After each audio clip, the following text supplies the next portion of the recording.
Hi, I'm Denise. Thank you for watching my video. Today I'm going to talk about writing numbers in phone numbers and addresses. I'll start here with phone numbers. Our phone numbers, a basic phone number is 7 digits long. So 1, 2, 3, 4, 5, 6, 7. But normally we have an additional 3 digits in the front. These 3 digits are called the area code. Traditional ways of writing phone numbers are really these two ways. Mostly this is, in my opinion, the most common or the most traditional. The area code is in parentheses. Then we write the 7-digit number, and the 2 portions here are separated with a hyphen. Some people, though, choose not to use the parentheses, and instead they use a hyphen in both places here to separate the 3 parts of the phone number. In recent years, however, some people have stopped using hyphens altogether, and instead they use a period here and a period here. So they use periods to separate the different parts of the area of the phone number. You can use whichever method you prefer. You'll probably still see more of these two, but as I said, this is becoming more and more common. Sometimes you will also see the number 1 before the other 10 digits. This number 1 is the country code for the United States and also for Canada. So if you're in the United States and you're dialing a US number, you won't need the number 1, but if you're dialing a Canadian number, you will need it. This number has 800 in the area code position. We call it an 800 number. Most 800 numbers, and also numbers with 877 and 888 in the area code position, are usually free numbers. You normally do not have to pay for those numbers. So if you're on a phone plan where you have to pay for each phone number that you call, you will not normally have to pay if the first 3 digits of the number are any of these 3, okay?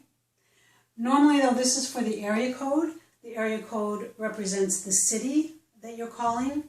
So here are 2 examples. An area code of 312 represents Chicago. It's used for Chicago numbers. And 212 is one of the area codes for New York City.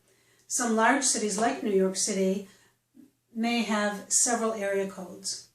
Nowadays, though, as people move all over and they carry their cell phones with them, their cell phone number might have an area code for, let's say, New York City or for Chicago, but that person may no longer be there. They may be in a different state or a different city. So just because the area code says New York does not mean you're calling New York. In the past, however, that's what those numbers meant.